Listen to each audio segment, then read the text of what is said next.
Yo, what's going on, everyone? Welcome back to another stream with 101 on Arsenal. I'm Idhan, and we're going to be doing a match preview for the Arsenal v Slavia Prague second leg of the Europa League. And we're going to be talking about a few things that's been happening around Arsenal and stuff as well. We're just waiting for a couple of other people to join the stream or whatever. So, yeah, if you're here, let me know you're here in the chat or whatever, and we'll start talking about the match. So, yeah, man. What's everyone thinking about the Arsenal? Wagwan 18? What you saying? Yeah, man. So, what's been happening at Arsenal lately, mate? We had a good result the other day. What was it, 3-0? At Sheffield United. Great bit of play. Good to see the boys back on their game again, you know what I'm saying? And, yeah, man. We've got Apollo running the live chat at the moment as well, so big up Apollo, as usual. And, yeah, just waiting for Tony to join us, and then we'll get started talking about the preview for the game. All right. What's going on, Cool K? Can't have a slow start here. There's no point holding back. Even if they score, it shouldn't really change the game for us, as we probably need two to be comfortable. I agree. I just think we need to play this game looking for the win. No draw, none of that, let's scrape through business. We need to go after this game like we're trying to get through. Do you know what I mean? We need to win. We need to look at it like it's all about a win here. And I want to see us win well, to be honest with you. I want to see us win like we haven't been we haven't been in Europe lately. Do you know what I'm saying? I want to see some good play, good patterns of play. Kind of like the Sheffield game. I want to see a game like that where we're attacking. Do you know what I'm saying? Well, go on, Greg. Nice one, Danny Bones. As much as I want Arteta fired, I would rather us win the EL, so hoping for a win. I agree with you, man. I don't really want to see him fired, to be honest with you. I don't think he's the manager for us, but I'd rather him prove me wrong, to be honest with you, because then we all benefit, don't you? You know what I mean? If Arsenal win, we all benefit. So, yeah, I agree with you. I don't want to see him fired. It'll be sad, and it will just mean more money out of our transfer kitty at the end of the day, because we'll have to pay off his fucking contract, won't we? Excuse the language. But yeah, I agree with that. Hopefully you can put it together, man. Like in the last game, he kind of got everything right, do you know what I'm saying? And he's capable, but it's just, is he going to keep making these schoolboy errors that he's been making? And that's the question. We can't really afford that. We don't have the players for it. So, you know, like some teams, they've got enough players to sort of cover the manager's mistakes and that, and we just don't have that. I'm not his biggest fan, but I don't think he's right. But I'd rather be proven wrong on this one. Do you know what I'm saying? I'd much rather be proven wrong. And like I say, that benefits all of us. If Arteta proves me wrong, then that means we win games. You know what I mean? I just don't want to see him waste people like Martinelli. That's what I don't want to see, because the other day proved all of us right. We've been calling for Martinelli. He comes on and we look like a totally different team. So it's kind of proven the point that he does make kind of favoritism errors, nepotism, or whatever you want to call it. Cool K says, Danny, I want Pepe to start this, as there was acres of space to run in behind their defense last week, as we've seen when he scored. He won't start now that ESR is fit. I agree with you. I like Pepe. I don't think Pepe has been given a fair shake, to be honest with you. Because when he does play, more time, he's like, the thing with Pepe that I notice here, when Pepe plays, he really can run at the defense, and he kind of gets the defenders scared, whoever he's up against. We saw that from his first game when he had Liverpool terrified. I don't know if it was his first game, but I remember when he first joined us, we played Liverpool. He had Virgil van Dijk terrified. He had Robertson looking like a joke thing. So Pepe is that guy that we've got, yeah, the one guy that we've got that runs at defenders and they get scared, like Saka as well, but Pepe is more threatening. I just feel like, and I feel like he's better utilized on the left, but for some reason, I'm going to talk a bit later when Tony gets here. I'm going to talk a bit later about how I want to see us set up in the future and starting from the next game, really. But I want to see something different from the way we set up. Apollo says, Danny, we need the directness of Martinelli and Pepe, especially as we should be setting out to score at least 2 goals. Whoever is more fit between Odegaard and ESR, play them. I agree, Apollo. Can't disagree with that. I like Martinelli. I think he's necessary in the team. And also Pepe. I would say put Martinelli through the middle, but Lacazette had a great game the other day, so I agree, man. Martinelli and Pepe for this game. But in the future, I'd like to see a situation where we have maybe Martinelli through the middle and Pepe on the left and Saka on the right. That's what I'd like to see in the future. What do you guys think? I'm happy to stick with Laka because he does more in the build-up than Orba does. With Laka, Martinelli and Saka, we should score goals. Martinelli, he's such a direct player and he gets into great positions too, hence his goal on Sunday. Can't disagree, mate. Can't disagree. And the thing about Martinelli is he's always looking to have a shot. We don't really have players that do that. Like, we have players that like to mess around and look for a cute little pass or a cute little, I don't know, a cute skill or cutback or something like that, where Martinelli, his main thought is directness, like you say, is going for a shot, trying to open his body up so he can get a shot away, trying to get past the defense so he can get a shot away. I agree with that. Martinelli is the guy. Something we've been missing. Well, go on, Andrew. He says a positive formation has to be adopted. Again, can't disagree. We're lacking positivity a lot of the times when we see us play. Cool K says, I agree, Danny. I wouldn't even bother risking Odegaard. Bigger fish to fry, and we should absolutely have enough to beat these without him. Couldn't care less about Orba right now, to be frank. That's a bit deep, Cool K, but yeah, I don't think I think if Odegaard's fit, he should play. I think if he's fit, he should play, but I don't think we should play ESR over Pepe because Pepe is just more of a natural winger and he's a bit more direct. What's going on, Tony? Hey, Dan, how you doing? Bad, how you doing, mate? Yeah, pretty good, pretty good. I'm a bit conflicted at the moment. I don't know about you, but there are 2 really super high energy games going on in the Champions League tonight. I haven't been catching them. Yeah, so I watched the first half of Borussia against Man City, which Borussia won 1-0 in the first half. So if they can keep that lead, they go through on the away goal. But yeah, that game looks. Man City have scored on 55 minutes though. Yeah. But yeah, like Liverpool and Real Madrid are also playing, so I'm kind of conflicted because Real Madrid is one of my teams. You know, I've always loved Real Madrid. Way back in the day when Vince Hilaire played there. You know, that's one of my teams. They're going through though, Real. I think it will be Real. Yeah, I reckon City will go through as well. Turn back to the Dortmund game because that's hinging on 1 goal, whereas Liverpool need 2 goals. Real are through, and I think City will go through.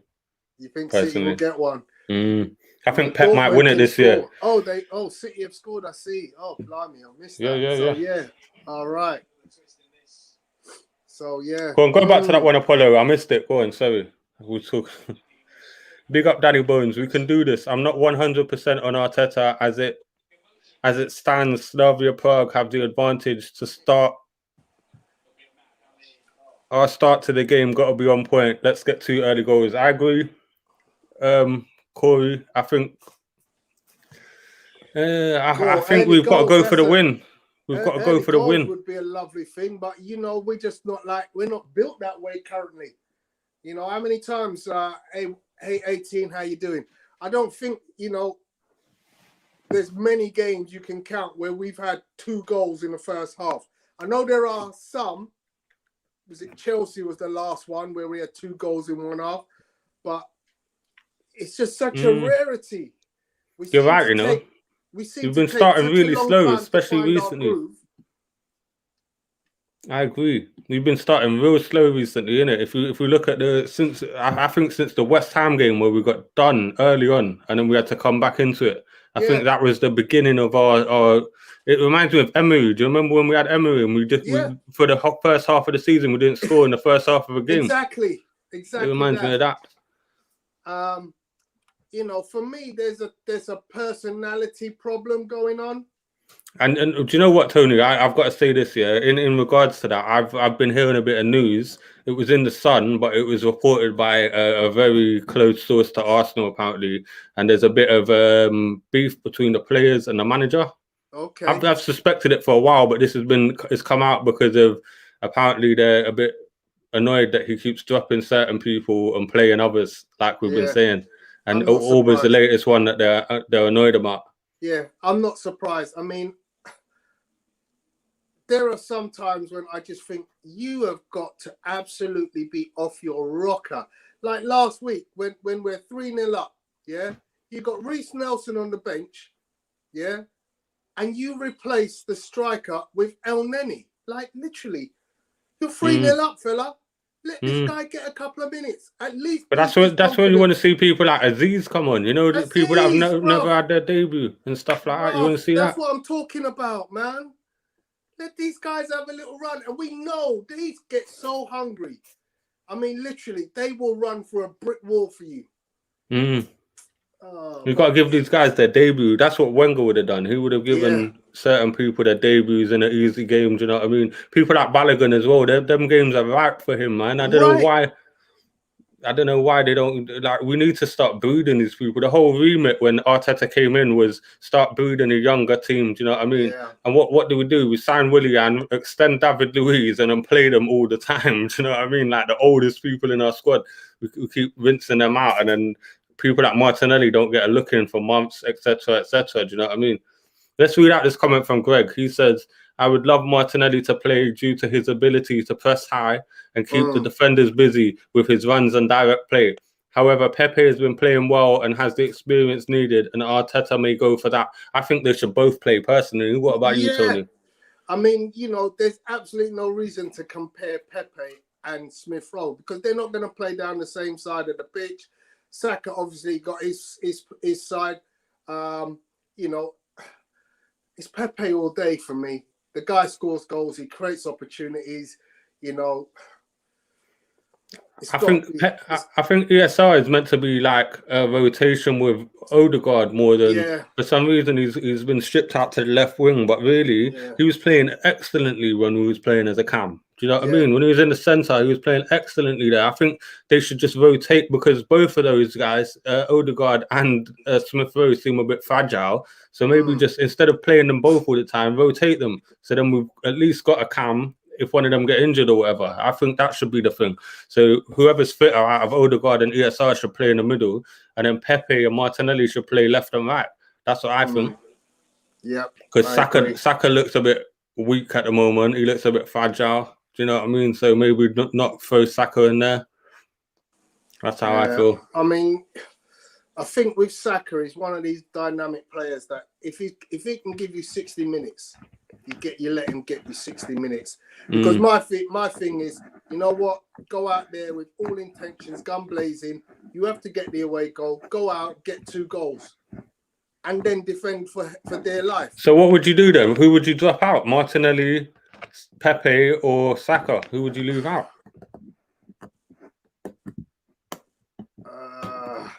You see what I'm saying? That's where it becomes difficult. Yeah, it is. It is a tough one. I mean, I think I'm going to go with Saka and Pepe. And so you drop Martinelli despite the fact that he changed the game for us, basically. He scored the goal. I mean, you know what? I think with him, you kind of go, you know what? Against tired legs. Because for me, Martinelli does a great job if Lacazette gets tired. And I would like to see Martinelli through the middle as well. Yeah, I agree with that. I would love to see that. Him as the point man is causing mayhem. But I do think he needs to start. I wouldn't start Saka. Saka's been poor. Saka's been poor for a few games. The other day, he was a bit better, but he still wasn't as good as Martinelli or Pepe. They both played out of their skin compared to. I think Saka's a bit off. I think he just needs a little break. He's burnt out or whatever. I agree. He just look leggy at the moment. So I think we can go with Martinelli and Pepe and Lacazette up front, and then maybe with tired legs bring Saka on. Do you know what I mean? Yeah. Because you know he's going to perform as well. So absolutely. I mean, either way, I'm not really too displeased. You know, for me, it's about making those substitutions, though. You know, because that's one of the problems for Arteta, making those late substitutions. You know, when really and truly, what he wants to be doing is doing it at the right time. Instead of waiting till 70, 80 minutes, he wants to be doing it at 60. Bringing on fresh legs and running the team, letting their defenders know, you know what, if your legs aren't up for this, we're going to run you out. Yeah. You've seen this, Tony, with what Apollo's put up. That was actually getting me angry, man, earlier, man. I was fuming, because if anyone doesn't know what's happened, Kudela racially abused our former player, Glenn Kamara. He started at Arsenal, and now he plays for Rangers. He got racially abused on the pitch. Glenn Kamara sparked him for saying something racist, and Glenn Kamara has reported it to the ref at the time. Ref did nothing. His teammate also heard what the guy said. Yeah, the guy he leaned into him and whispered it to him through hands, or not whispered it to him, but said something racist to him. Glenn Kamara has obviously, understandably, lost his cool. Kudela's been suspended for 10 matches. Glenn Kamara has been suspended for 3 matches for punching a guy who said something racist to him. Yeah.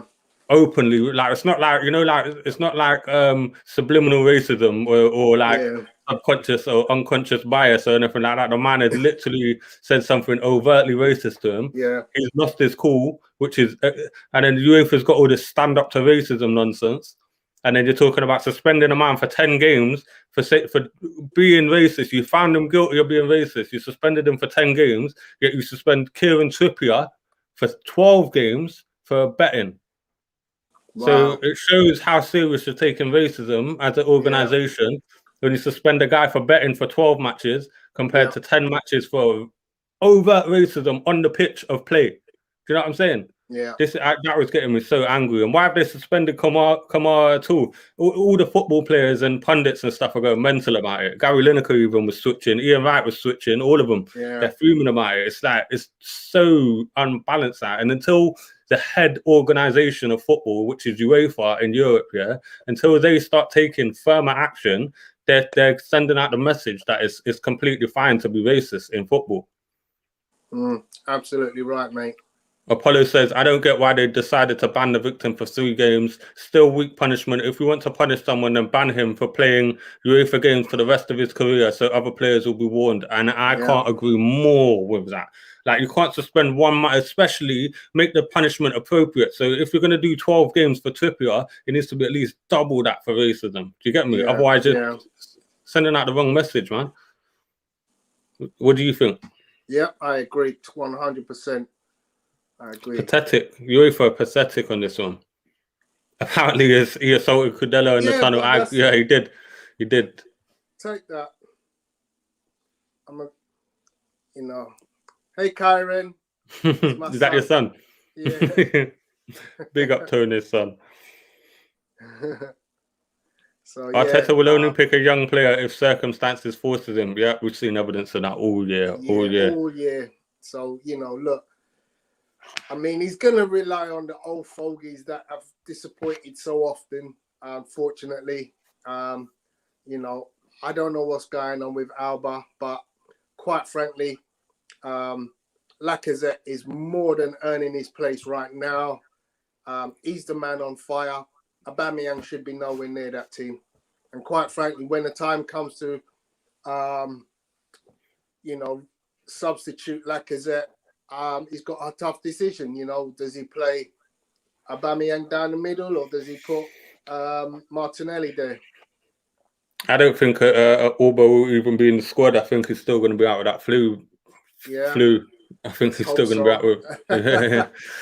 I don't think he's going to be in the squad. I think. Do you know what I think's happened this year? I think Auba's going through some personal business, or maybe remember when we signed him from Dortmund, he'd fallen out with the coach, innit?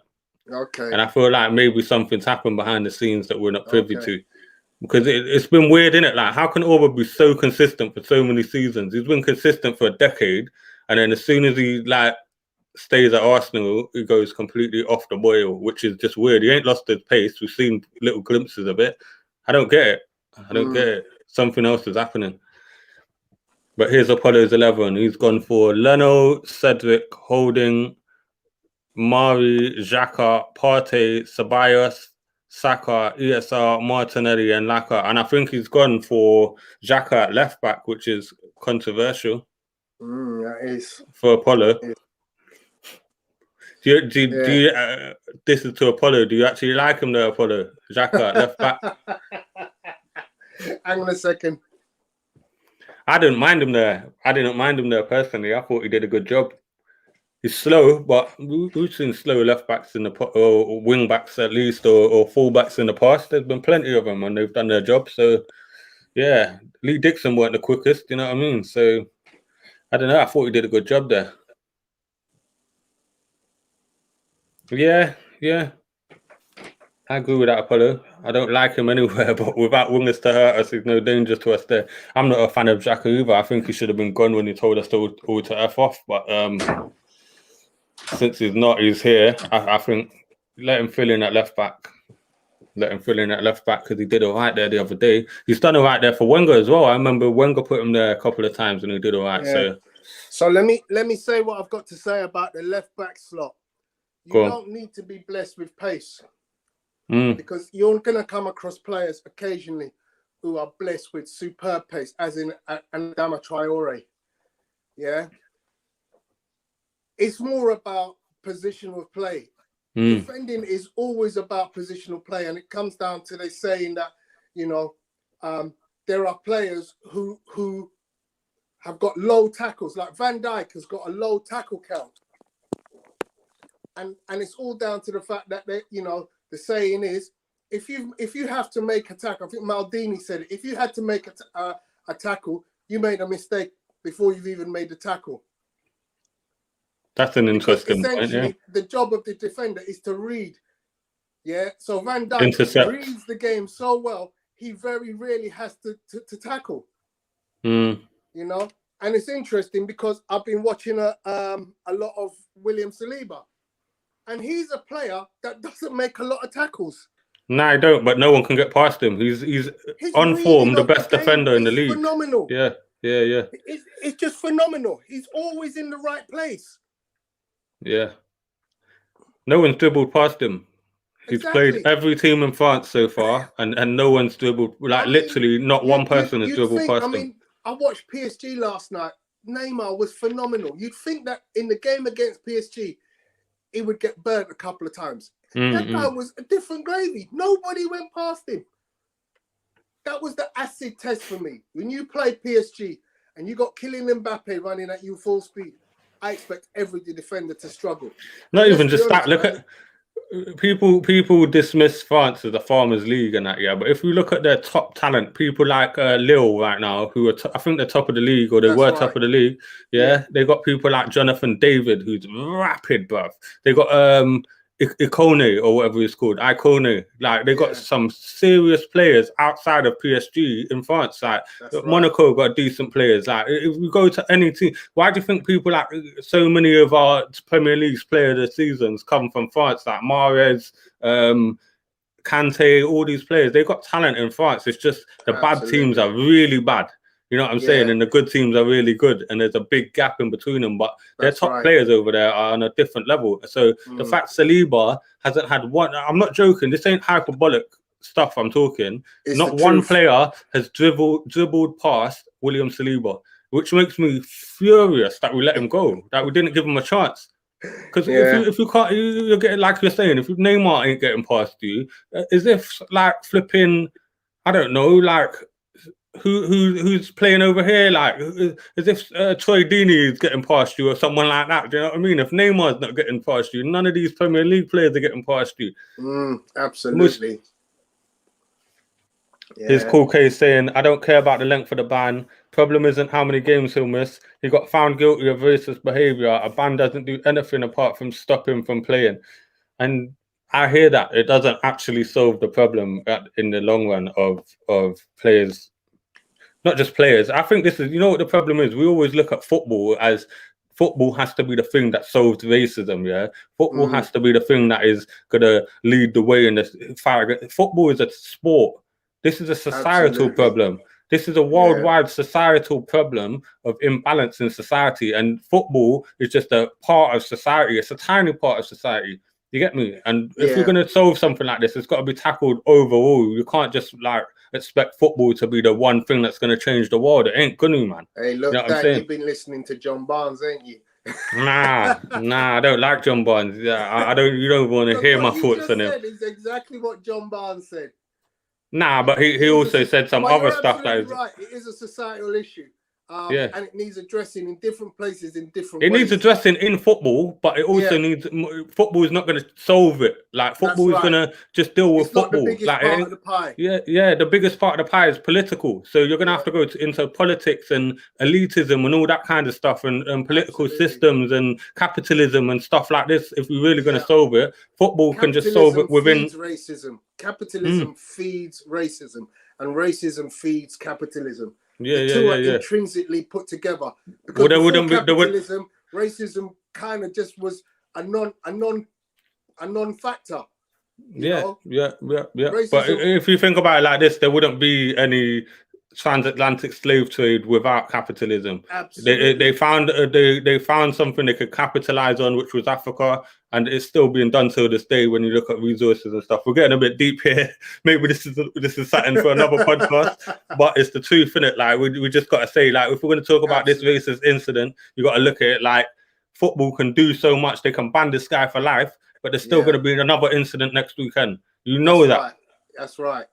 And it's gonna, you've got to hit them harder in the pocket. We're looking at a whole bunch of situations arising in the USA right now, with this kid, Dante Swift. Right, innit? Right, Dante Wright, getting shot, and again, the country is embroiled.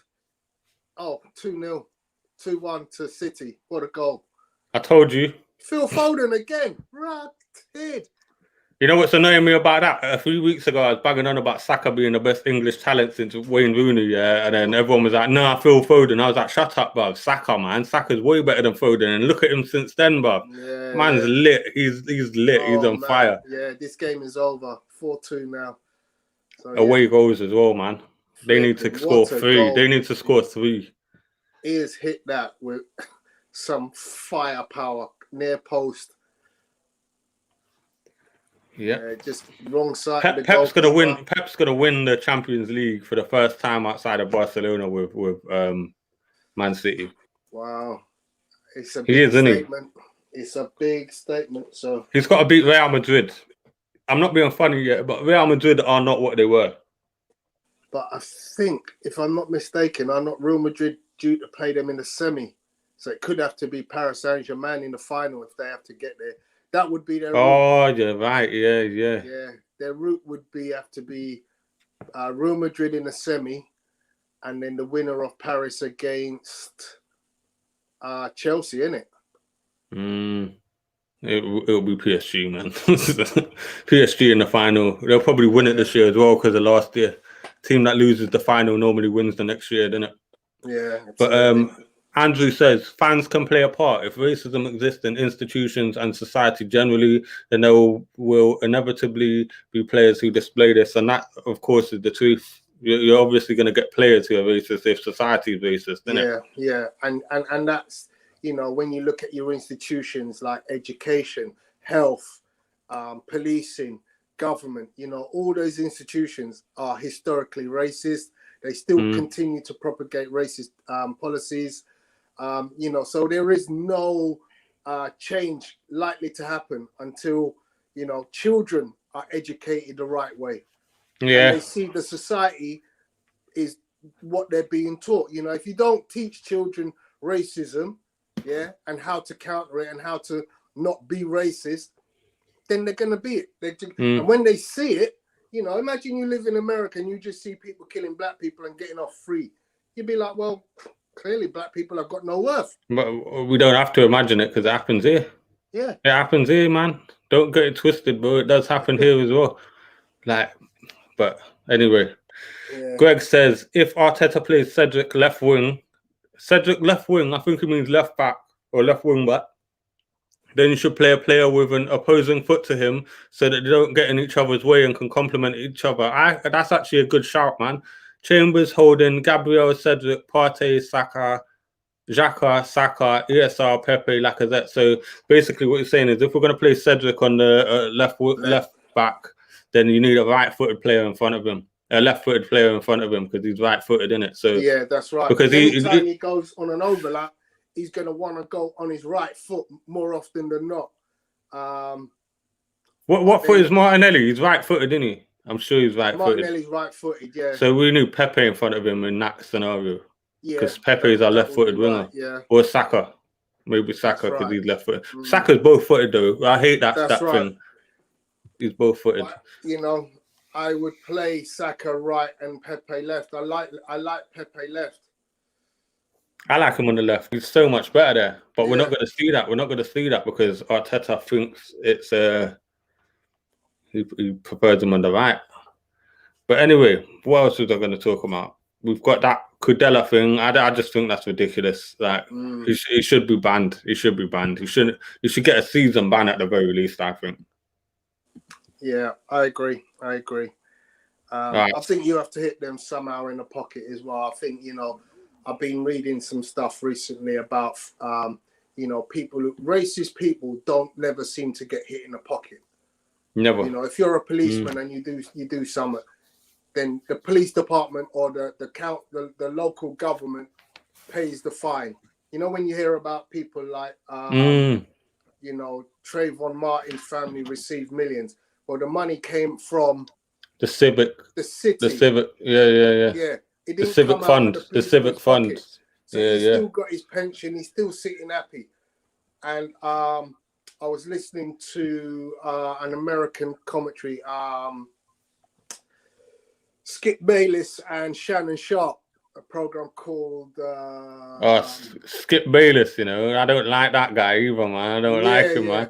Bare basketball players can't stand him. I'm big into the American sport, and Shannon was saying, you know, look, you've got to hit these people in their pocket. If they don't have a deterrent, yeah, take away their pension, take away, you know, when you sack a person, they shouldn't go down the road and walk into another police station and say, give me a job and get it. You understand? So in football, it would apply the same way. You should see if a player is having to have that kind of ban, then he should receive a ban and he should get no wages. That is suspension without pay, basically. Is without what you're saying. Pay, proper. Because he does, you know, look. And the fine shouldn't go to the club. It should go to the player directly. You know how these fines, they always get. Yeah. If I'm a player and you tell me, I'll tell you what, mate, just go sit at home for 6 weeks. We'll pay you full pay, don't worry.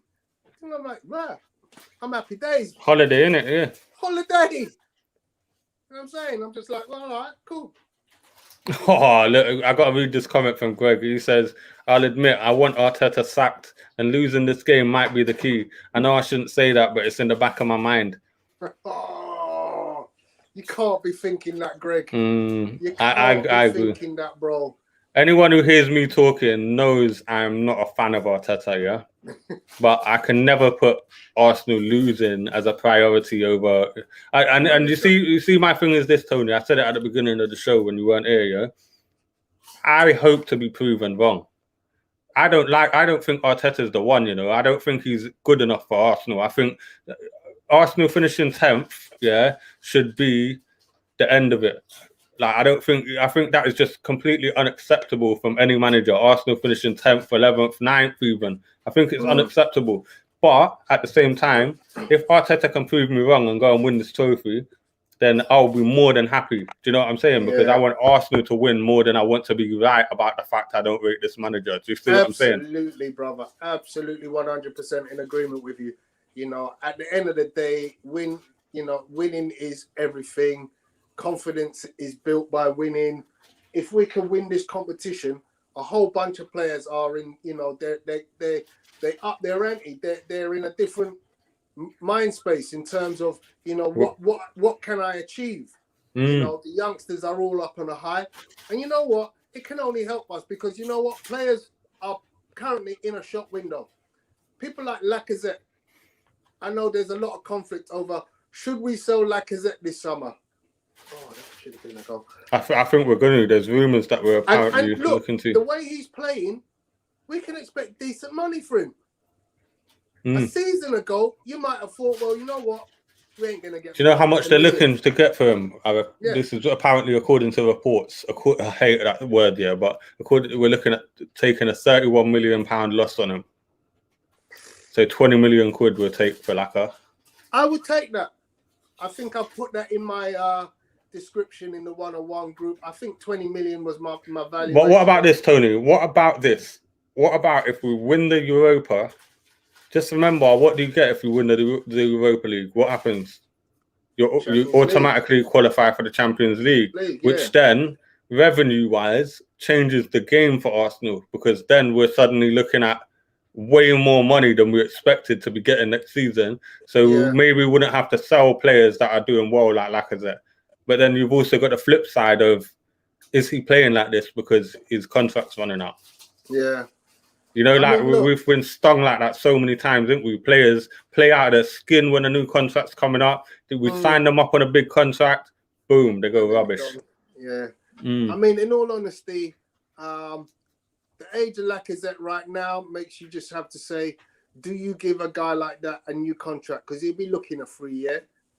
You know, I mean, if you could get a year contract on top of his last year, you know, therefore giving him 2 years left, that would be a solution. But I certainly wouldn't want to be giving him, you know, 2 and 3 years on top of the last year. 100%. He's not going. You know, at his age, he's not going to get sharper. He's not going to get faster. He's you know, this is probably going to decline. Be his best season. Ain't he like 30 soon? He's 30 years old soon, isn't he? 30, this year. Yeah. So when you think about it like this as well, yeah, you're gonna have someone like Lacazette, and then this is the conundrum we're in. Yeah, we offer him a year, say. Then Lacazette, as Lacazette's agent, imagine you're Lacazette's agent now, and they're like, yeah, but you're giving Willian 3 years. You're giving Aubameyang 3 years. You're giving all these old people like long contracts. And that is why I don't see a future for Laka at our club anymore, because I can't see him taking a 1 year extension. I can't see him taking a 2 year deal when teams will come in and say, you know what, we'll take you at a cut price with a year left, knowing full well we don't have to pay that big money, or because there's no way we can let him go, run his contract down to so we get nothing. That can't happen. Do you know what I mean? So if we're going to give him the extra years, it's going to come at a cost, because he's already on 180 a week anyway. 185, yeah. Yeah. So he's going to be looking to 210. He might have been looking for parity with what their so-called Willian 220. I know it's the top end of his range, and he's therefore on a basic of 100. But if he's on a top end of 220, then Laka's got to be turning around and say, well, hang on a second, you played that guy 220 on a potential deal, and he did bugger all for you all season, but for assist. Never scored a single goal. I think that's exactly why it's so critical that we do qualify for the Champions League, because that puts us back in the driving seat with these contracts. You know, we keep getting held to ransom by players who are like, well, if you're going to keep me, then you're going to have to pay me like da-da-da.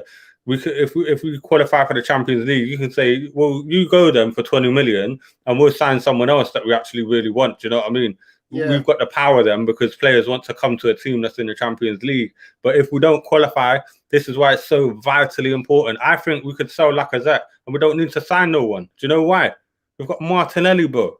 Yeah. And Martinelli has been so underused this year. Are you telling me he couldn't do a job like if he was starting to play more games? Because whenever he's played, we have to go on what he's done. Whenever he has played, he scores. Whenever he gets a run of games, he scores goals. guaranteed. This is the same thing with Pepe. Whenever Pepe gets a run of games, he scores goals, and this is why we need to stop signing players that we don't need. That was Wenger's problem. We kept signing on top wingers, attackers. Nah, bro, stop doing that. We've got Balogun, we've got Nketiah, we've got Martinelli, we've got Aubameyang. We don't need no more strikers. Nketiah is going to stay. Well, even if he goes, we've still got Balogun, Martinelli, and Aubameyang. We do not need Lacazette. So if we sell him, if we sell Lacazette, then we don't sign a striker. We use that money. Like Apollo's just put up a couple of things. Put them back up, Apollo, about Odegaard's. Rumours of Martin Odegaard's asking price for my sources range from 35 to 55 mil. He's Arsenal's top priority now. And if say we get 20 more for Lacazette and we get Odegaard for 40, which is around the region that's been quoted most of all, that's in the middle of that. That's half price we're paying for Odegaard. Do you get me? And that's a player in a position that we really need. So I think that's what we should be doing. Yeah, for sure. Awar is not going to a club that's not in the Champions League, which he said last week. I don't think we should sign Awar anyway. What are you saying, Tony? So, I mean, look, we know there's more than just one position he's looking at. You know, we've got no backup left back, although Kolasinac comes back from his loan.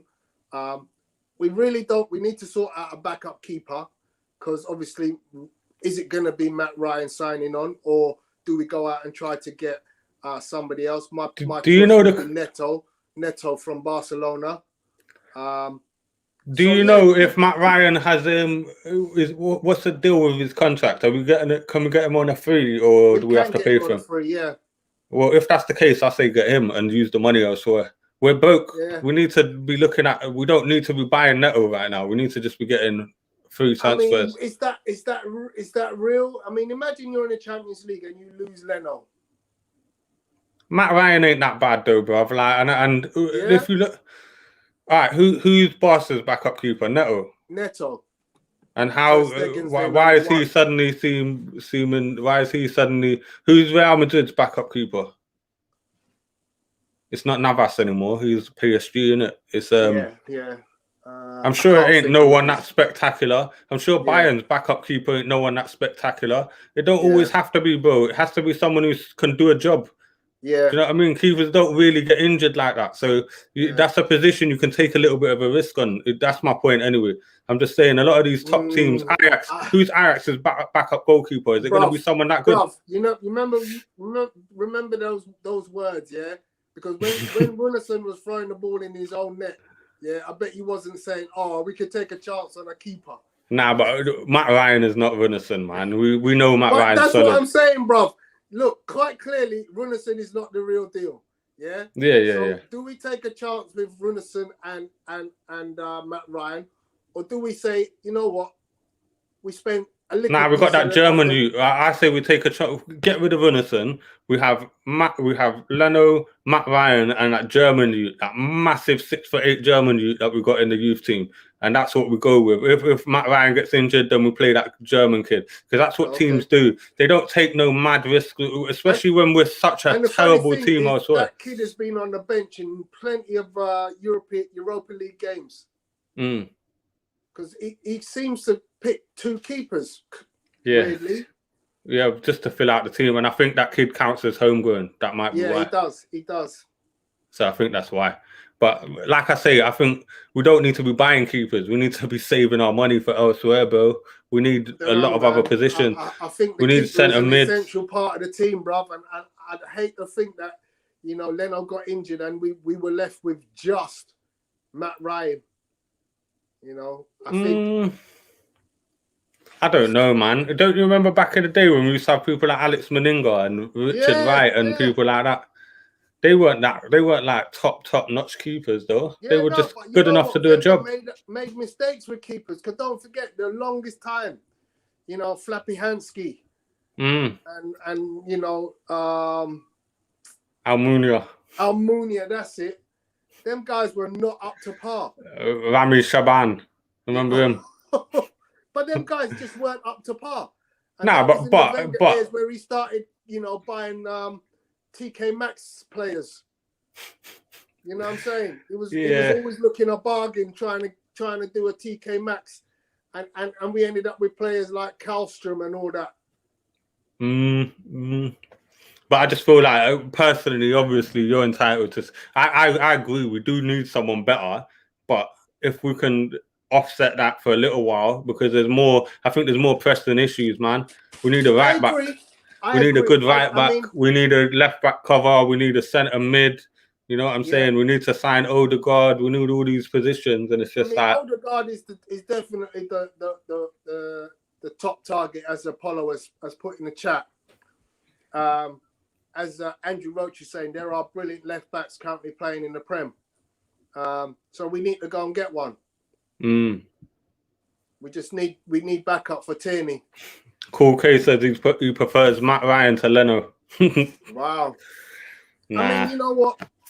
There's no He's too way small. I'm playing Matt Ryan over Leno. We ain't seen Matt Ryan play and do, some of the things that Leno's had to do. Matt Ryan's chance at Arsenal have been quite not. He's had one game, hasn't he? Yeah, he's had no big problems to deal with. Whereas we know Leno is a great shot stopper. Someone just said we've got a former keeper at Juventus. Is it worth bringing back? Talking about Szczesny. That will cost so much money, it won't be worth it. It won't be worth it. But it would be nice to see him back, though, because he's kept it real the whole time. Like, every time Tottenham lose, he's on the internet laughing about it and that. So, Benjamin Mendy, Monaco left back. What do you reckon about that? I don't think so. Erratic player. If you know about him, he's just mad erratic. Like, one minute he's good, next minute he's terrible. And he'll do some dumb mistake, like, them brain fog. Like, we just got rid of Mustafi and then we're going to get Benjamin Mendy and he's doing the same thing. I don't think so. And Kolasinac, same thing. Like, he can play well, but then he can also have a brain fog. I don't think we need players like that. We need someone solid. Someone solid at left back. Do you know what I'm saying? I can't even think of who. I don't know who. I'd like to see some suggestions in the comments. Van Aanholt. Van Aanholt from Crystal Palace. Yeah. Or Bertrand from Southampton. Yeah. Yeah, they're shouts because they're getting on a bit, but they'll be willing to sit on the bench. Yeah. They'll still do a job. Yeah, I agree. I'd rather Van Aanholt than Bertrand though. Bertrand. Yeah. And then don't forget, the kid in the under-23, Joel. We need to see that kid. Who? Joel. Yeah. What, we got a player in the under-23s? Yeah. Left back. Yeah, he was on the bench on Sunday. Oh, wow. I didn't know about him. Yeah. But you see with them ones, it's like you don't want to rush them, man. Especially like defenders, they got more time in it. They got more time to develop. But sometimes you just throw them in and they thrive. Unless you see them. Look, I remember when Ashley Cole just jumped on the scene. No one was, because Silvino got injured. I remember we had Silvino and we were like, oh, we got a bad boy left back, and then he got injured. Ashley Cole come in and he was even better. Yeah, exactly. And nobody was expecting anything. But you know what? Sometimes you just got to give a guy a chance. And then, as we've seen this season, Smith Rowe, Saka, them man there are doing things. And you just got to give them a chance. As you said earlier, we need to see Aziz out on the pitch. I expect to see him before this season finishes. I don't think so. I think Arteta's got a bit of the old pep in him. We don't really. Pep's only started using young players since he's been at City. It's Andrew says, "What about Lamptey from Brighton? He's a right back. He's good, but it's just like he gets injured a bit, innit? It is Lamptey, innit, the right back from Brighton? It is, yeah. Yeah. He gets injured a lot though, man. He gets injured. Oh, Jose Gaya, but he's more of a first teamer, Apollo. That's the thing. Like you buy a player like that, he's the first teamer. He would have to play over Tierney, and that's the issue I'd have with someone like that. He would be expecting to play. He's a top player though, Jose Gaya, top player. But he's like one of them ones where it's like we'll be stacked left back. Like right now we're underweight right there, and then we sign someone like that, we'll be stacked. And how much would he cost? Let's have a look at his value on transfer market. I bet it costs a lot of money. Let's see his value on transfer market. Yeah, exactly. They undervalue players on this website here, yeah, and he's valued at 31.50. Wow. That is ridiculous. So Philip Max PSV. I don't really know too. I've heard of him, but I don't really know too much about him. Do you know about him, Tony? Nah, I'm not really a big watcher of the Eredivisie in Holland. Yeah, that might be a shout though, Apollo. Someone like that, someone that's not too well known, that's willing to maybe take a little sit back on the bench and fight their way through, because no one's saying Tierney's got a divine right. Oh, allow Danny Rose. Go away, man, Andrew. You're taking a mick. No way, fam. That guy Why would you say no way? Have you seen what this guy's been like to Arsenal over the years? Have you seen what he's been like? Come on, man. Like, I got slated for saying we should have signed Mourinho when Emery was performing bad, yeah. But this guy's even worse, man. Allow it. He scored his best goal of his career against Arsenal. Us. Yeah, but then so did Nicholas Bentner. Scored his best goal against Tottenham and then went to Tottenham. Nicholas Bentner went to Tottenham, no, didn't? You mean Adebayo? No, sorry, Bentley. David Bentley. Yeah. Danny Rose is a waste, man. I have to agree with that, man. Like, allow Danny Rose. We can't be having him. No way. Yeah, but I like that shout for Van Aanholt. I think that's the sort of thing we need to do. It'll be 30, I think it'll be 3 even. I'm pretty sure his contract's done. So we want as many free transfers when we're signing backup players, not first teamers. Backup players, we want free transfers. That way we can splurge and spend our money where it needs to be spent. Like, you can't skimp on quality. That's the problem we had with Willian. We tried to do a little cheap thing and it didn't work out. That's what we said. Bertrand Apollo, like, I would rather Van Aanholt than Bertrand. I think Bertrand's got less in him left than Van Aanholt. When you see Van Aanholt play, he's still got pace, and that Bertrand slowed down a lot and he's still good, but yeah, that's true. That's true, Apollo. What about Van Aanholt? When's his contract up? Can you check that, Apollo? He's 30. I'm sure Bertrand's going to be 32 by and we were able to sign him in August, yeah. But let me give you a killer. We have no chance of getting him, but David Alaba is on a free this summer. Yeah, I've heard he's going Juve though. Yeah. I've heard he's going Juve. I would love him. I would love him because who? He's on a free. Depay. He's not left back, but I'm just saying what I'm looking through players who are available on a free. Memphis Depay is a decent player. Very decent player, but would his wages be reasonable? I'll tell you another one. Juan Bernat at PSG is available on a free this summer. Is he? Yeah. He's not a left back though, is he? Yeah, he is. Is he? Yeah. I just thought he was a winger.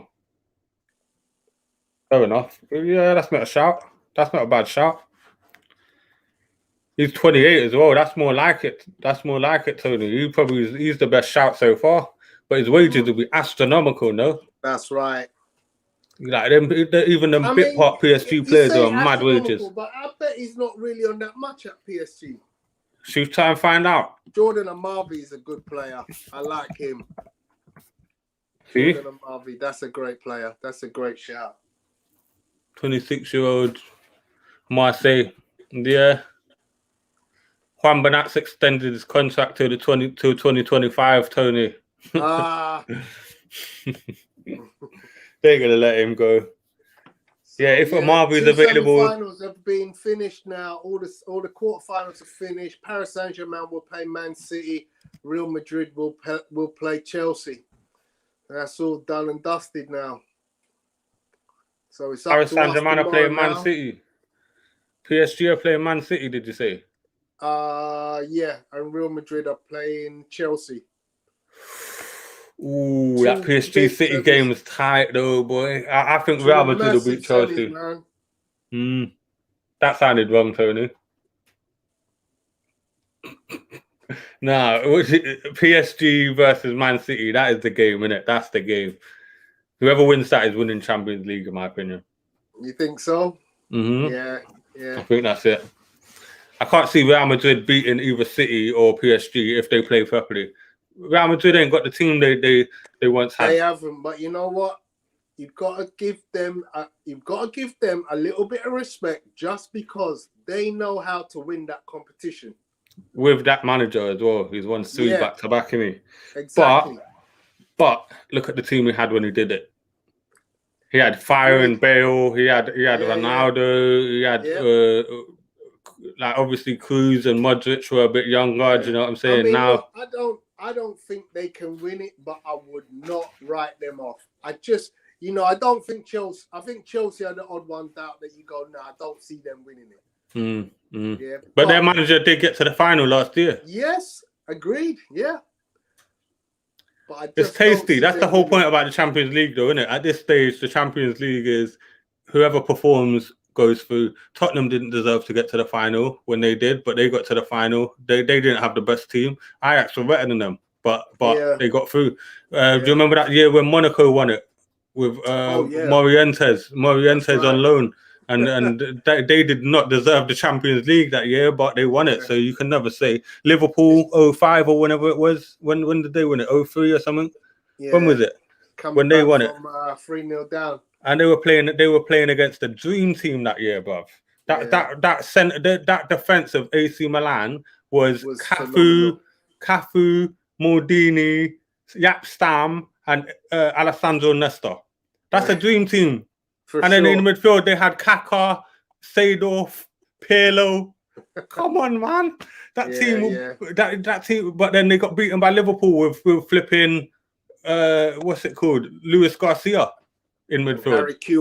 Harry Kewell up front. Ridiculous. Yeah. So it just goes to show you can't write anyone off. You can't, yeah. Patrick Van Aanholt is 30. I'm saying there's a contract end this year, though. Bukayo Saka is capable of filling in at left back and has done so for Arsenal in the past, though that was largely in a back five at wing back. And I agree. I think I was expecting Saka to be at left back against Sheffield. I was shocked when I think we were all shocked to see Xhaka there the other day. And the other thing I would say about Xhaka being at left back is you've got to remember when Tierney's up the pitch terrorising a defence, it's Xhaka who's sitting back waiting to cover the counter attack. He plays left back anyway when we ain't got the ball. Yeah. There you go. Yeah. So it's not that unusual. And as I said, I don't think you have to be blessed with super dynamic pace to play in a back four. Tony Adams was never a great speedster, but his reading was phenomenal. But you normally expect it in fullbacks, but there have been a few examples over the years of fullbacks which don't have pace. Even if you think about people like Joe Gomez for Liverpool. Yeah. He's played right back a lot and he ain't got no pace whatsoever. Yeah. Or who's that? What's his name? I can't remember his name. He plays for AC Milan, some Danish guy, and he plays at right back a lot of the time when he's bare slow. Like it just don't really matter. Like you can fill in there. Do you know what I mean? Yeah. I mean, it helps if you've got that, but if it's just to cover a game or two, the problem I have with him there is then we have to take a player. This is what I noticed. Ceballos, yeah. Did you notice the Sheffield tactics, what we actually did? Because Xhaka played at left back, obviously he's not going to bomb up the pitch and overlap and stuff like that. So you're then left unbalanced on that side. So what Ceballos did is he became a left winger or a left wing back. And he played the overlap with Martinelli. Martinelli was cutting inside and Ceballos was going down. That's why he was putting. Do you remember how many crosses Ceballos was putting in? It was mad. Absolutely. And when he set up the Lacazette goal, he was coming in off the left and then he did that little back flick into Lacazette. Do you get me? So that was quite. This is why I gave Arteta 8 in that game. When you lot were doing the when the Mandem were doing the match ratings and stuff, I gave Arteta 8 because, like I say, I don't think he's the guy, but he got things spectacularly right that day. And you have to give credit where it's due. He did get things right. He that tactic was a nice tactic. You get me? Because Xhaka is not going to overlap and you're going to be unbalanced. So he doubles up on that side with Ceballos. But then we can't do that against a better team. So we're playing a better team. Sheffield are the worst team we've played by a long way this season, including the FA Cup and all that. They were terrible. But having said that, I think you've got to go with the confidence. You've got to go with where players feel like they can perform and take a gamble. This is one of them games where, you know, I think Arteta has to make a decision over how he sets this team up. And, you know, we're all going to be expecting to see certain players. You know, who do we expect to see at left back? Do we expect to see Cedric there and Bellerin on the right? Or do we see Xhaka continue in that role there? And the fact is we have to get a goal. So we have to be more offensively heavy than defensively. So that leads on to a good point. What is your prediction for the team lineup tomorrow? Let me just take take this call and then I'll come back to you shortly. Okay, I'll do mine while you're doing that. Okay, so I'd have obviously Leno in goal. Everyone put your teams in the comments as well, like what team you go with tomorrow. So I'd have Leno in goal. At right back, I'd probably go with a pretty similar. Like, do you know what I'd do? I'll go with a similar team to Sheffield. I'll go with Chambers, centre backs Holding and Mari. Left back, I'd have Xhaka again. And then in midfield, I would go with Partey. Who else did we have the other day? I'd have Partey, Ceballos again, but I'd have him doubling up. Or no, I wouldn't have Ceballos. I'd have Emma Smith-Rowe or Odegaard doubling up as a left winger. And then who else did we have in midfield the other day? We had Partey, Ceballos, and that was Saka. Well, we had them two as the middle two. Then we had Saka. Saka played as a cam, didn't he? Saka played as an attacking midfielder, didn't he? Played in the middle, yeah. So but we didn't actually play like that. Saka played as an additional right winger because we left Chambers and Xhaka back more time. Kind of centre going out to the right, didn't he? Yeah. So I'll go with something similar. So I'll go with Partey at the base, and then I would have Odegaard and ESR instead of Saka and Ceballos. So I'd have Odegaard and ESR. Ready? Have you got some intel on that one? I don't. What? So Odegaard's not. All right, cool. So Saka then, Saka and ESR, and then I'd have left wing Martinelli, right wing Pepe, up front Lacazette. I'll go with the same team, but I'll just swap Ceballos for ESR, just because he's more dynamic and he'll be better overlapping on that left wing than Ceballos was. Even though Ceballos had a great game and he don't get any credit because he's made loads of mistakes recently. But against Sheffield United, he orchestrated a lot of our stuff. I'm not ready if I'm ready to trust Ceballos yet. I'm gonna move Xhaka back into midfield. I'm bringing Cedric in the left back slot. I'm playing Pepe on the right, Saka in the middle. Who did I say? So, I mean, it's either going to be Smith-Rowe or Martinelli on the left. Unfortunately, I think if Alba is fit, then he goes there because Arteta can't resist playing in there. If he had flu, and then Lacquer up front. So you'd have Orba on the left. Who's on the right? Who you got on the right again? Pepe. So no Saka in the team? Saka in the middle. Or Saka in the middle? Yeah. Yeah, so you're dropping Martinelli then? You're dropping Martinelli? So Martinelli or Emil Smith-Rowe on the left. I think if truth be told, I think he would start with ESR and then look to bring Martinelli on when their players start getting tired because he's going to be phenomenal when it comes to running against slow. It's such a shame though, man, because people like Emery had his flaws, but he knew to trust that kid, especially in Europe, and he got repaid for that faith. Like Martinelli was, and the thing is, Martinelli, ironically, out of all of our strikers, no way. Craig is wrong, man. We'll address that in a second. But you see, the thing with Martinelli is, think about this, he's our best in the air out of all of our attackers. He's ironically the smallest of our attackers is the best in the air. Like if you look at how many headers that guy wins, he was winning headers against Sheffield United, man. I think he's and they're taller than beasts. Lacazette, though.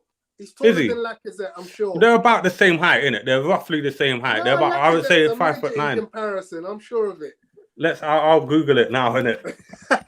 But anyway, back to predictions, because Apollo is saying predictions. I predict pain. Lac is 5'9". I'm sure Martinelli's got to be 6 foot. Yeah, he's 2 centimeters taller, Martinelli. 2 centimeters though. That's like that much, bro. Come on, it's not enough to make a difference on your header. Bro. But he is the best in the air. He's the best in the air by far. He wins mad headers. Do you know what I mean? So, but predictions. What are you saying? I went first on the lineup. What are you saying? I'm gonna go Arsenal 2-1. I think we go 2-0 up and we concede a stupid goal, and we end up with our usual foot in our mouth, thinking, "Oh my God, are we gonna concede the second goal?" Or da, da, da. But yeah, two goals. I mean, that means they then have to score a second and a third. But yeah, no, I think we go 2 goals up and then they score 1. You think we're gonna win 2-1? Yeah. Yeah.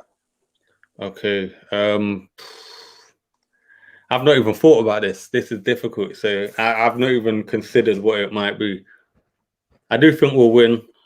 And you know what? I'm going to go for, because we've been terrible at home this year. If we actually look at it, even in Europe, whatever, we've been bad at home. So I think we're going to actually perform so much better. And I think the 3-0 win against Sheffield United is going to make a big difference in our result and the way we play and the sort of positive attitude that we're going there with. And I can see us winning this game comfortably. So I'm going to go 3-1. Cool. I've been all right with my predictions this year. I'm going to go 3-1. And it might even be 3-0. I was going to say 3-0, but then I thought, nah, we'll have a wobble.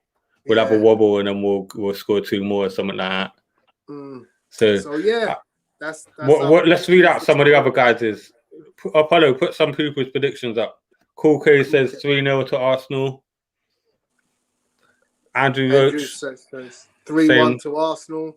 Same as me. Greg says 1-1 penalties. Arsenal lost. Arteta gets sacked. Do you know what the worst thing about that is? I could see that happening, mate. I could actually see it happening. Don't say it, man. Don't say it. I don't want it to. I could see it happening. Apollo says 2-2 draw. Arsenal go through on away goals. That would be tight. D says completely in our own hands. If we turn up with the right energy and perform well, they can't match us because the gap in quality is too big. Unfortunately, that's a pretty big if for us this season, and that's so wrong, D. That's so. It's not. I agree with it. No, you see how there's not a big gap between them and us. Don't be silly. You're talking us up like we're Real Madrid or we're Liverpool or we ain't that. Player for player, Tony. Player for player. Player for player. But you can't just go, look, a team could have all the best players in it and still be rubbish. Yeah. No, performance-wise, Tony, performance-wise. I've had a bag of world-class players can't do nothing. Ain't won a league title, ain't even got near a league title for years. I agree with you performance-wise. We're like neck and neck performance-wise with them. Maybe they're even better than us because they've had bigger scalps than us in Europe. Like they've knocked out Leicester. Do you know what I mean? Exactly. Yeah, that's why I can't say a team that knocks out Leicester should not be looked at as a poor team. I'm sorry. He says he thinks Slavia is going to go through, unfortunately. But let me just say this, yeah. Player for player, Tony. Like just forget all the form, yeah. Player for player, we should be battering them. If we were performing I know it ain't, but like that. I know it ain't, but check it, yeah. This is. I'm not talking about like what's gonna happen. I'm not talking about your prediction here. I'm talking about just look at our players. Yeah. This is why I'm down on Arteta, bro, because our players should be better than they are. If they were at different clubs, players, Arsenal or Leicester. On paper, we have. Yeah. Paper, we have. There you go. Yeah, but that's what I'm saying. That's why the management is the issue. But that's why the management is the issue, bro. And that's why I can't understand when people defend this manager like mad. Because if you look at it, never say there's a big gap between us and any other team because there is no gap. you're deluding yourself if you think Arsenal are a European giant right now. We are financially, and historically, but on the pitch right now, we ain't close. But if you imagine Leicester had Aubameyang and Lacazette up front, or imagine Aston Villa, had Aubameyang and Lacazette up front, what they'll be doing with those kind of players. Imagine Pepe was at PSG, what he'll be doing. Imagine, do you see what I'm saying though? Do you see what I'm saying though? If Leno was at Juventus, for example, Partey was. We've seen what Partey can do in a team at Atletico Madrid. So this is the point I'm trying to make, and this is why when you can defend the manager all you want because he's a nice guy, he says the right things in interviews, etc. People made the comparison, the Emperor's New Clothes. He says the right things all the time. Do you see what I'm saying? But if you look at our league position and then you look at the players we've got, the two things don't tally. The performances we've had, the losses we've had, they don't tally with the quality of our players. Forget our performances, the quality of the players do not match our status in football right now. Do you see what I'm saying? And this is where people like me... Just so Greg G just doesn't realise that we're 9th. We're 9th, but we were 11th, to be fair. Until the other day when we pulled a result out against the worst team we've played all year. And I'm not joking, they were worse than Dundalk. To be honest, we've got nice fixtures. We've only really got one difficult fixture for the rest of the season. What? So who's on next game in the league? Newcastle. West Brom. Sam Allardyce. Wouldn't he love to just ruin our... Of course, but what do you expect us to do? We should thrash them. If we swap, here we go. We've got a good question from Andrew. He says, if we swap Brendan Rodgers and Mikel Arteta, where would each team be currently placed? I'll let you answer that because I think it's categorical, the answer to that. I think we'll be in the top 4. I think so as well.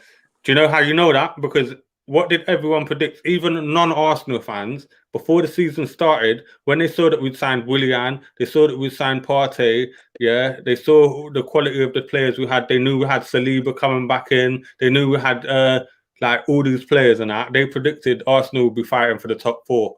And this is how you know we've underperformed this year. I do think we'll be in top 4 with Brendan. And I don't even rate Brendan as high as everyone else is, I just think he knows how to manage and Arteta doesn't. Arteta knows how to manage in some aspects. That's the most I can say. He's so green. He's like a pea in a pod, fam. He's that green. Like he's a jolly green midget. Apollo, I called it. He said once we sold Martinez, we'd finish 8th. With Martinez, we finished 4th. I hear that, Apollo, but I'm talking consensus-wise. It was that Arsenal are going to be challenging at least for the top 4 because we'd had a good transfer window. We'd just won the FA Cup. People had seen we'd just beaten Liverpool in the league at Anfield. Man City in the cup. Beat Man City in the cup, Chelsea in the cup, and do you know what I'm saying? So people thought like we're going to be doing well this year, and then we didn't. We've underperformed. Yeah. Cool K says the club also accept mediocrity and play it safe by renewing contracts of useless players who have no benefit to the club. Look forward to Xhaka signing a 4-year new deal, another 4 years of no Champions League. Mate, I wish I could disagree with you, but I can't. Like we are a mediocre club right now. We have an acceptance among the fan base that we're going to finish 10th, 11th, 9th, whatever it is. They have an acceptance among the general fan base that, we'll give Arteta another season after this, even if he drops out of Europe against Slavia Prague and all that. And I think 10 years ago, if we would have said that to an Arsenal fan, you finish 10th or 11th and you drop out of the Europa League, not the Champions League, the Europa League at the quarterfinals, people would have gone mental. People would have lost their shiznit, fam. And then... You know what I'm saying? And then these times here, we're about to do that very thing with a decent team. Like our team's better than it has been in recent years. And everyone's just like, yeah, it's fine, give them another season. Winds me up, mate. Someone says, this is Slavia Prague for F's sake. We have no business going out against this team. Say what you like, but we made a corned beef hash out of the first leg at the Emirates Stadium. If Arsenal go out of the competition, I simply want the Arteta fans to make all the excuses to justify the failure. That would be entertaining in itself. You can't make excuses if we go out in the quarterfinal to Slavia Prague after last year going out to Olympiacos. You can't be doing that, man. You can't be doing that. If both teams operate on all cylinders, this team blows Slavia away.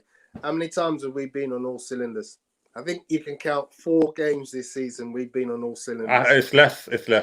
It's probably less, yeah. Fulham at the beginning, and then there was one other game I can remember. In all competitions, it's easily Tottenham. 4 games. Because Fulham and Tottenham. If you count the early rounds of Europa League, when he wasn't playing them old-time players, and he was letting the youngsters play, remember, them kids was running things. But Joe Willett was bagging goals, and you know what I'm saying? Them boys were doing a thing. But that's how it was. Martinelli was smashing up the Europa League last year. We just don't... D's saying, was it D that just said Arteta's going to be here next year? And he's, don't be surprised if Mikel is here next year and he makes Xhaka captain and gives them a new contract. And then Apollo replied, if Xhaka is captain, I am not going back to the Emirates. And you can put that in caps. Yo, I don't blame you, man. Oh, man. I don't blame you. We're so, like... The thing is, Arteta absolutely...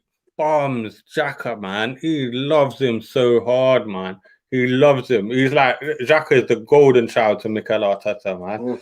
Do you know why? Because he reminds him of himself. What kind of player was Mikel Arteta when we had him? He was just a bad central defensive midfielder, slow, used to get bullied by certain people like Lukaku and stuff like that. And they're the same sort of player, but they got a nice little technique when they pass the ball and stuff. And it's they're the same sort of player. Both had a sweet left foot, innit? Yeah. And that's it. They're similar players, so that's why he sees himself. Bertram says, we are what our records say we are, regardless of the manager. Players not good enough. Yeah, but that was the story. Remember I was talking to you earlier about how the players there's unrest in the dressing room. There's unrest in the dressing room because the players are vexed at the manager because he keeps making out like the players are to blame. So he'll play Pepe and drop him like Pepe is the problem. He'll play Orba and drop him like Orba is the problem. And that gives the fan base the thing of it's the players are the problem when a lot of the players are feeling like it's the manager that's the issue. Making subs too late, putting the wrong tactics, picking the wrong lineups. That's how I've seen it. I mean, I look at that, what you just said, and think, how do you justify how he's played Willian every game? Yeah, literally, you can't. Every game. You can't. You can't justify how he weren't giving Cedric a shot at right back when Cedric was clearly our best right back. And he was playing Bellerin. And then he'll play Chambers. He just won't play Cedric and Pepe on the right, even though they're just their best combination. Sense. Like, he just does things that are mental. And then every now and again, he does something that's genius, like against Sheffield. And then we all forget. That's the problem, man. No consistency. Anyway, listen, guys, I'm going to have to shoot. So let's call it a day. Any last comments? We've got predictions. We've got our predictions in. Both of us have predicted. Dan's gone 3-1 for me. 2-1. Yeah. And Apollo said 2-2. So, yeah, closing comments. I just think I want to see a good performance. I want to see us be on it from the off. And if we're not, and if we get knocked out, I want to see serious discussions around our manager changing at the end of this season, because we have no longer to waste with these young players that we've got who are going to want to leave, like Saliba, who's the best defender in France right now, like Martinelli, who's one of the best young up-and-coming prospects in Brazil, and then with Saka, who keeps getting run into the ground, all these players that we're wasting away with this dead manager. If we get knocked out, I want to see a serious conversation from the board about his position, because it's untenable, in my opinion. Finishing below 8th in the league and getting knocked out of the Europa League, I don't think it's acceptable. What about you, Tony? Well, I'm just going to read D Dub's comment because I mentioned this guy before, Joel Lopez, the left back under 23. Wenger would have played him. He would have played Reece Nelson and Miguel Aziz against Slavia and Sheffield, and I'll give Wenger that. So, look, we complained about Wenger's last 10 years, and he deserved the criticism, to be honest, in my eyes.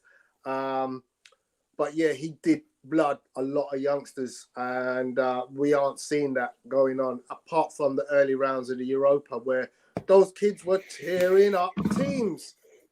And Mark, you know, I just don't understand. If you see those kids performing, you kind of go, well, you know what? Swap the league team. You know, when the early rounds were over and we had already won the group, you kind of think, well, play those kids in the league and play them old boys in the Europa. But Arteta never saw that. Well, that's what happened when everyone got injured. All the youth came into our first team. We started winning games, surprisingly. Exactly. But yeah, Slavia will go through. Unfortunately, Mikel is ruining his team with his stubbornness. Agreed. I'm not going to talk negativity on the result for tomorrow. I've made my prediction. Arsenal win by hook or by crook. I don't care how we do it. Nasty, pretty. I just want to see us go through. I would like to see good football. I would like to see confident football from players like Lacazette, who looks like he could be on, you know, in a good place right now to continue. You know, I'd love for someone like Thomas Partey to, you know, hit one of those many shots that fly into Rose Z to finally find the top corner of the net. Can I just say on that? Can I just say on that? Yeah, I've been saying, I said weeks ago, doesn't anyone find it a bit strange how Thomas Partey just can't hit a barn door with a banjo, fam? And then people were like, nah, but I've seen him for Atletico. He's put them, and look at him now. People are starting to see what I was seeing weeks ago. The guy can't shoot, bro. No, but have you seen the training videos? He's banging them in. Oh, mate, if I took 50 shots and then they used one of my shots, I would look like a banger as well, fam. They pick that one take that went in. You know what? I'm not gonna knock Thomas Partey, man.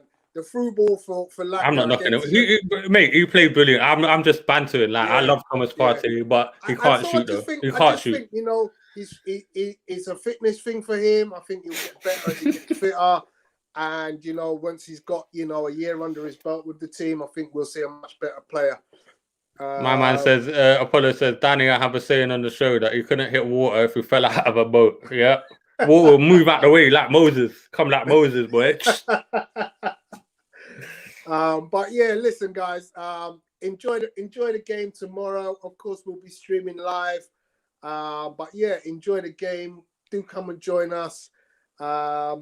And yeah, let's just hope, you know, we can get that win and look forward to the semi-final. I'm not really sure who.